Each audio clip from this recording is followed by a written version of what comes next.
Fala galera, aqui é o Thomas, estudante de medicina da URGS, e hoje estou aqui no Doutor Acadêmico para falar um pouco de cardiologia. Então deixa o like, se inscreve no canal e vamos apoiar esse projeto incrível.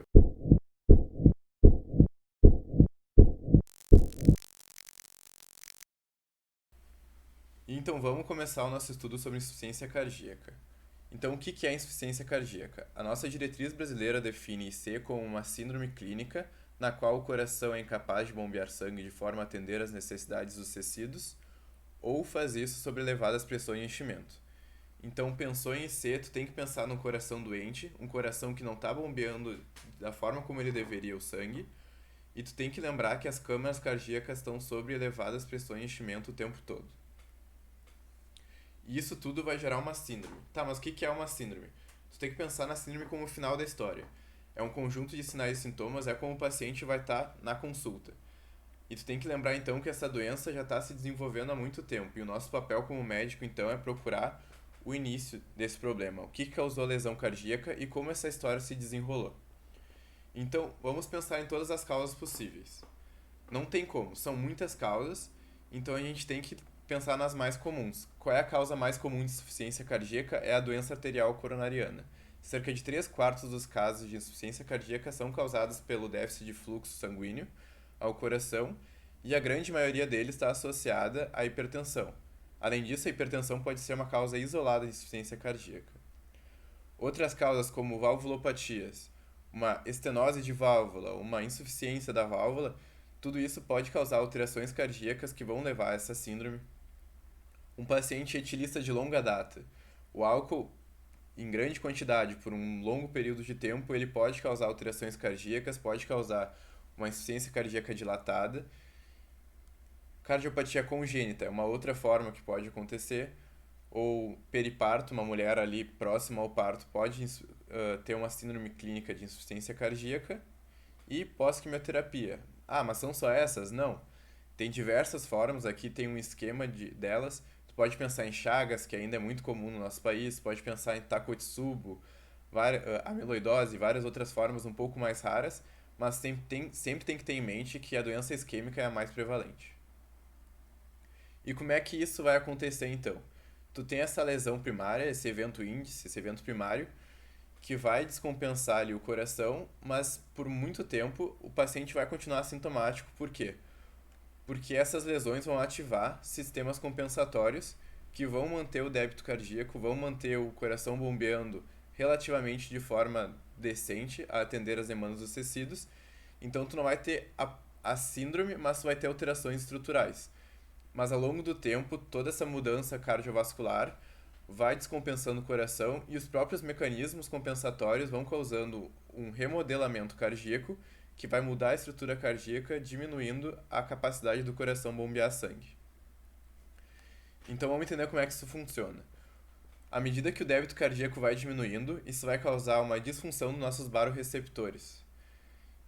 Isso vai causar uma descarga, então, nos ossos centro-vasomotor, que vai ativar o sistema adrenérgico e vai ativar o nosso sistema do ADH. Então, além da nossa ativação adrenérgica normal, a adrenalina ela vai aumentar a liberação de renina, ou seja, ativando também o sistema renina-angiotensina-aldosterona. Então, o ADH vai reter água, sódio, vai começar a causar um distúrbio cardiovascular, a gente vai ter o sistema adrenérgico ativado, a gente vai ter uma sobreestimulação ali da aldosterona, e tudo isso vai causar nossa alteração cardíaca. E como é que isso funciona? O estiramento cardíaco, pela maior quantidade de sangue que vai estar chegando no coração, vai ativar as integrinas e junto com a angiotensina 2, a aldosterona, citocinas, fatores de crescimento, tudo isso vão gerar vias de transdução do sinal intracelular que vão ativar, então, fatores fetais, vão ativar a hipertrofia cardíaca, vão causar então modificações na estrutura cardíaca, na forma e na massa do coração. E todo esse processo a gente chama de remodelamento cardíaco. Então teu coração tá lá, sofrendo uma agressão, sofrendo então pressões o tempo inteiro e ele tá tentando se melhorar. Tá lá todo empreendedor pensando, treine enquanto eles dormem, estude enquanto eles fazem festa, depois viva o que eles sonham, tentando se melhorar até que ele entra em burnout. E o que vai acontecer então? Ele vai chegar num estado onde é muito difícil tu voltar ao normal e onde tu não consegue mais, então, manter as demandas dos tecidos. Tu não consegue mais bombear de forma efetiva o sangue. Então, e isso pode acontecer de várias formas, e dependendo da causa, tu vai ter padrões diferentes de acometimento cardíaco. No lado ali, a gente pode ver um coração com dilatação das câmaras, tendo então uma disfunção sistólica, e no lado esquerdo, tu consegue ver então uma hipertrofia concêntrica, onde tu vai ter uma dificuldade de relaxamento do coração, uma disfunção diastólica. Mas tudo isso vai diminuir a quantidade de sangue que sai durante a sístole. Então a gente entendeu como é que aconteceu essa história da patogênese da insuficiência cardíaca. Então a gente começa uma nova história, que é a história que o paciente vai nos contar. Então o paciente vai chegar na consulta e vai reclamar do quê? Falta de ar, dispneia. Ele vai falar assim, ó, doutor, não consigo caminhar 2 quadras que eu já começo a ficar com falta de ar. Se eu for subir um lance de escadas, então... Ou até mesmo ele pode falar assim, ó, não consigo tomar banho, escovar os dentes que eu já fico com falta de ar, eu preciso ficar sentado o tempo todo. Dispneia, então, é o nosso sintoma mais importante para a gente pensar em insuficiência cardíaca. E por que ela acontece? Porque as nossas pressões nas câmaras esquerdas elas estão tão altas que começa a refletir na nossa circulação pulmonar.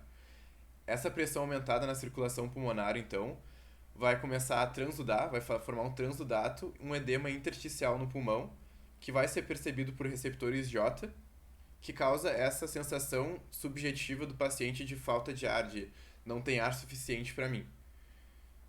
Além disso, esse sinal dos receptores J vai causar a nossa respiração para ser um pouco mais superficial, ela vai diminuir um pouco as trocas gasosas, piorando esse processo, essa sensação de falta de ar. E é dela que vem a nossa principal classificação, a classificação de classe funcional, o NIRA. E o que é isso? Um paciente NIRA 1, da classe funcional 1, ele vai ser então um paciente assintomático. Ele tem alteração na estrutura cardíaca, os exames dele vão mostrar algumas alterações, mas ele não reclama de nada. O paciente 2, então, ele vai fazer um esforço normal, ele vai caminhar um pouco e vai sentir falta de ar. O NIRA 3, ele é um paciente que, aos mínimos esforços, a caminhar da cama até a cozinha para pegar uma água, ele já vai sentir falta de ar.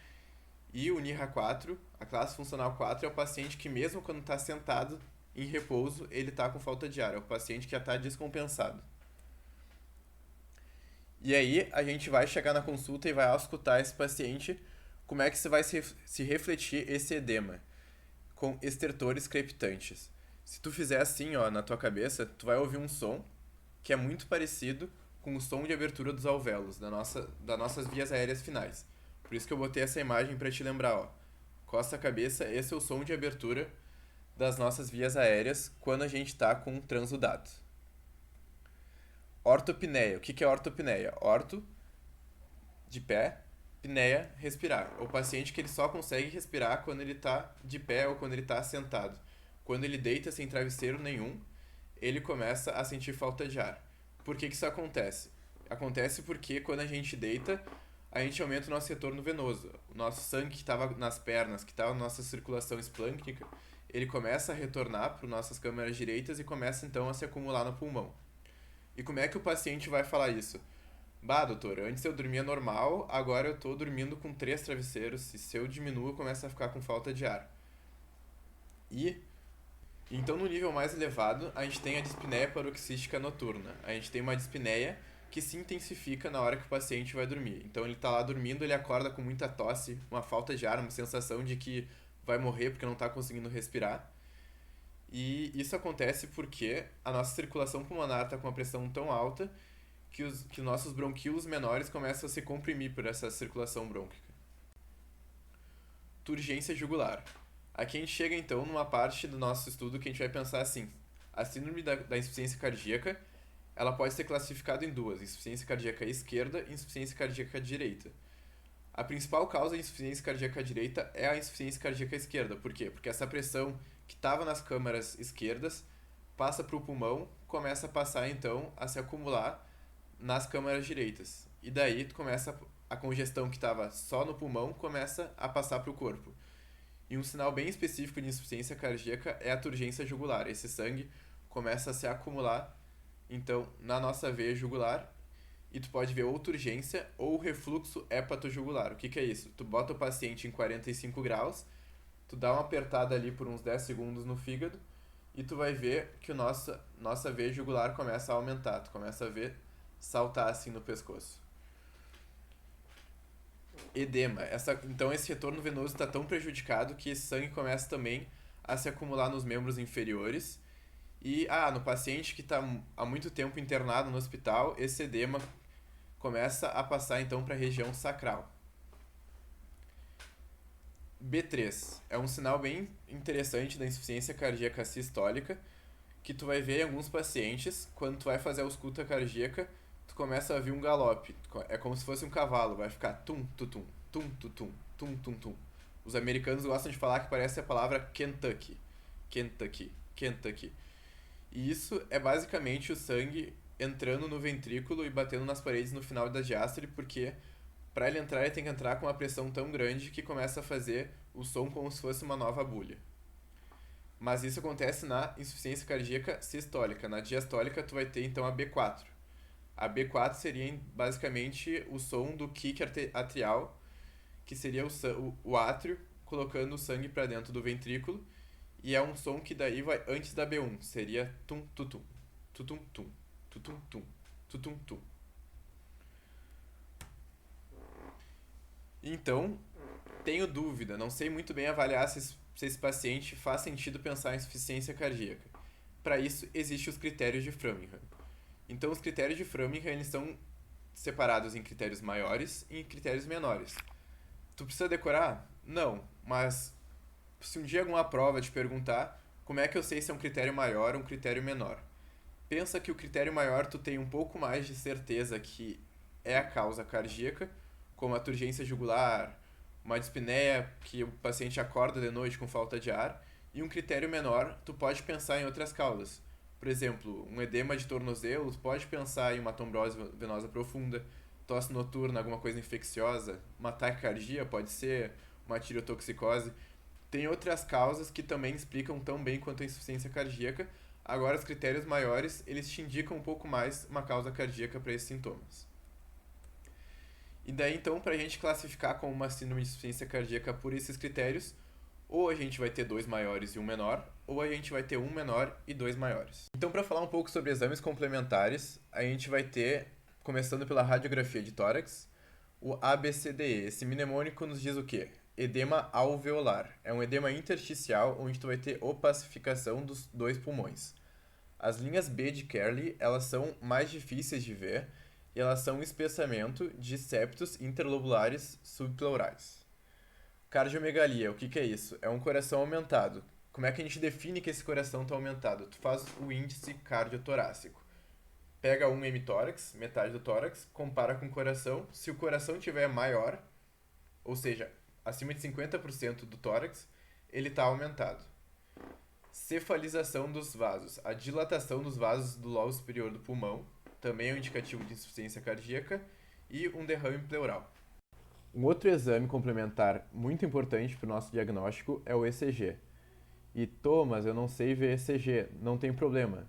Um ECG normal, ele praticamente exclui o diagnóstico de insuficiência cardíaca. Então, tu só precisa saber que tem alguma normalidade. E o ECG normal tu já sabe há muito tempo porque tu tatuou no teu braço, tu tatuou embaixo da tua costela, então ele já está muito memorizado. Então, qualquer alteração que tu vê já é indicativo de insuficiência cardíaca. Tá, mas eu quero saber porque eu sei que é importante para a terapia. Então, como é que tu vai ver esse ECG? Tu vai fazer uma leitura normal, tu vai ver a frequência, tu vai olhar se esse ritmo está sinusal, se tem uma onda P ante cada complexo QRS ou se tem uma fibrilação atrial, um flutter. Tu olhou a frequência, olhou o ritmo, vê o eixo, vê se está deslocado para a esquerda, vê se tem algum sinal de isquemia, calcula Sokolov, vê se tem sobrecarga ventricular. Todos esses sinais vão te ajudar muito no diagnóstico e também na terapia. Principalmente se tu vê se tem algum bloqueio atrioventricular ou algum bloqueio de ramo, um QRS largado. Todas essas informações são fundamentais para a gente fechar o nosso diagnóstico, para a gente implementar terapias que vão ajudar mais o nosso paciente. E o exame que provavelmente dá mais informações sobre insuficiência cardíaca é o ecocardiograma. O ecocardiograma ele vai te dar informações sobre a espessura das paredes, vai te dar sobre como é que tá os volumes cardíacos na sístole, na diástole, como é que tá esse átrio, como é que estão as válvulas e principalmente ele vai te dar a fração de ejeção. A fração de ejeção ela é muito importante para a gente definir os tratamentos, definir como é que é o quadro desse paciente. E o que é a fração de ejeção? É o quanto do sangue que chega, sai. Então, quando tu vai passar um caso pro teu preceptor, a primeira coisa que tu vai falar é o nome do paciente, a idade, e depois tu vai falar o quê? É um paciente com ICFER, é um paciente com fração de ejeção reduzida, ou não, é um paciente com fração de ejeção preservada. Ou pode pensar também numa insuficiência cardíaca com fração de ejeção intermediária, ou mid-range. Uma fração reduzida a gente define como menos de 40%. E é isso que a gente vai chamar de uma insuficiência cardíaca por disfunção sistólica. Uma ICFEP é, então, uma disfunção diastólica e é uma fração acima de 50%. Os biomarcadores, o BNP e o NT-proBNP. O que é isso? Eles são marcadores, são peptídeos vasoativos e que a informação mais preciosa que eles te dão é, na emergência, tu tá com dúvida se essa dispneia é de causa cardíaca ou pulmonar, ele, se tiver muito aumentado, tu vai pensar assim, provavelmente é IC. Então, num paciente que tem várias comorbidades, ele é muito útil para te definir qual é a causa daquele quadro de dispneia, de ortopneia. Além disso, ele vai te dar informações sobre a terapêutica, se a gente está com a dose ideal para aquele paciente e sobre o prognóstico. Então aqui, eu estou na dúvida. O paciente tem IC, o que eu vou olhar? Tem uma história compatível? Tem um exame físico que faz sentido para uma síndrome de IC? O ECG tem qualquer delas, de anormalidade? Se tem pelo menos um desses três, tu já pode desconfiar e tu já pode pedir direto um ecocardiograma se tu não tem um BNP disponível na tua clínica, ou tu pede um BNP. Se o BNP está muito baixo, tu tem que pensar em outro diagnóstico. Se o BNP está alto, faz um ecocardiograma, porque tu vai precisar das informações que ele vai te dar, e tu fecha um diagnóstico de insuficiência cardíaca. E um exame que não é usado rotineiramente na insuficiência cardíaca, mas que te traz muitas informações preciosas, é a ergometria. E aqui eu destaquei uma, que é o consumo de oxigênio máximo, que quando ele é abaixo de 14, isso demonstra que o paciente provavelmente vai se beneficiar mais de um transplante cardíaco do que continuar com um tratamento clínico.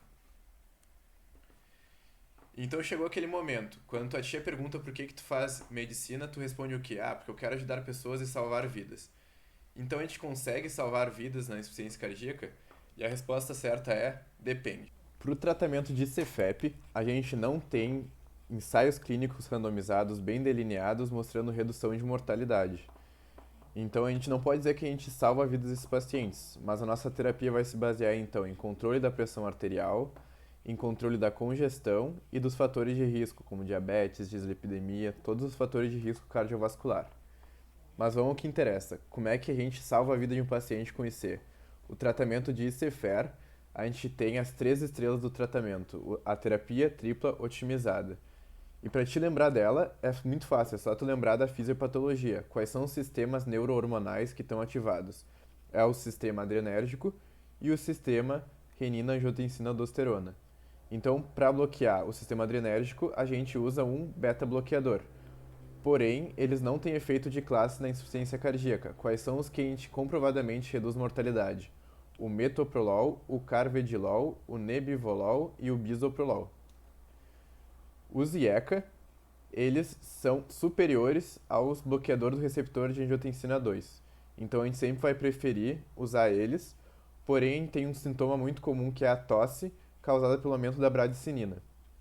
Então a gente vai procurar usar sempre um enalapril sobre um losartana, por exemplo, quando o paciente não tem nenhum desses efeitos colaterais. A espironolactona, então, ela também reduz a mortalidade e ela vai bloquear o receptor de aldosterona. E agora a gente tem 2 estrelas, também reduzem mortalidade, mas tem um alto custo. Então, o sacubitril valsartana. O que é isso? O valsartana é um bloqueador do receptor de angiotensina 2. Por que a gente não usa o enalapril junto com o sacubitril? Porque em estudos mostrou que tu tem uma maior taxa de angioedema com essa combinação. Tá, mas o que é o sacubitril? É um inibidor da neprilisina. A neprilisina é uma endopeptidase de peptídeos vasoativos.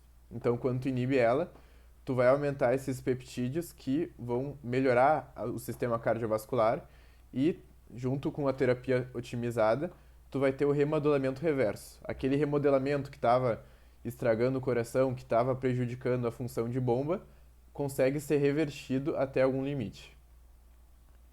A gente mostrou todos esses benefícios. O sacubitril/valsartana ele reduz mais mortalidade do que o enalapril por um estudo chamado Paradigm. A dapaglifosina é um antidiabético oral que mostrou redução de mortalidade até em pacientes não diabéticos com IC. O estudo que mostrou essa redução de mortalidade é o DAPA Trial. E a nossa última estrela aqui é a combinação de nitrato e hidralazina. São vasodilatadores arteriais e venosos que vão melhorar a condição cardiovascular desses pacientes e mostrou redução de mortalidade em pacientes negros classe 3 e 4. A gente também usa em pacientes não negros quando eles estão em terapia ótima e ainda continuam sintomáticos. Um fato interessante é que foi a primeira medicação da história do FDA que foi aprovada apenas para uma etnia, inicialmente. E aqui a gente tem, então, os nossos devices. O CDI é um cardiodesfibrilador implantável, então é um desfibrilador. O paciente que está em risco de ter morte súbita ou que já passou por uma morte súbita tem indicação de receber um CDI. E a terapia de ressincronização cardíaca, o nosso Resync, ele é usado em pacientes que têm bloqueio de ramo, que têm um QRS largado, que são sinais de que nossos ventrículos estão um pouco desincronizados. Então é uma forma de tu aumentar a contração do coração, melhorar a função de bomba, sem aumentar a demanda por oxigênio. E ele também implica em remodelamento reverso. Ambas terapias também reduzem mortalidade e geralmente quem tem um Resync vai ter um CDI junto. Então as terapias que a gente não tem certeza que reduzem mortalidade, mas que também são extremamente usadas na insuficiência cardíaca. Os digitálicos. A digoxina ela vai inibir a bomba de sódio e potássio, vai aumentar a nossa aporte de cálcio, nosso cálcio intracelular, e isso vai aumentar a contratilidade. Porém, ensaios clínicos randomizados falharam em mostrar a redução de mortalidade. A ivabradina, ela age nas correntes IF do nodo sinusal e ela causa bradicardia. Frequências altas de insuficiência cardíaca mostram desfechos cardiovasculares adversos. Porém, o estudo SHIFT ele falhou em mostrar redução de mortalidade por qualquer causa, mostra só redução de mortalidade cardiovascular. E o preferido dos pacientes, a furosemida. Furosemida é um diurético que pode ser potencializado com um diurético tiazídico, é um diurético de alça, que ele vai ser o nosso principal agente para controlar a congestão. Porém, é muito comum que o paciente acorde de noite para fazer xixi e isso para eles é um saco. Então, para finalizar aqui nosso assunto de insuficiência cardíaca, a parte que está todo mundo dormindo, que é a parte dos dados. Então, eu trouxe aqui alguns dados de prevalência. Na população adulta geral, cerca de 2% das pessoas têm insuficiência cardíaca, mas acima dos 65 anos, essa prevalência sobe para 10%. E ela é muito importante porque o prognóstico, infelizmente, ainda é muito ruim. Um dado aqui é que 70% morre ainda em 5 anos, mas claro, isso depende muito da tua classe funcional. Um paciente classe 1 e 2 da NIRA provavelmente vai ter um prognóstico, uma sobrevida muito maior do que um paciente que está em NIRA 4. E isso tem que estar sempre na nossa mente. A bibliografia que eu usei para fazer essa nossa discussão foi o Guideline Europeu, a Diretriz Brasileira de Insuficiência Cardíaca e a 20ª edição do Harrison. Então era isso, pessoal. Eu espero que essa aula tenha trazido algum valor para o estudo de vocês. Se vocês gostaram, participem também do projeto. Segue lá no Instagram, tenta se comunicar, manda uma mensagem lá. Curte esse vídeo para dar uma apoiada e vamos derrubar barreiras para o conhecimento, né?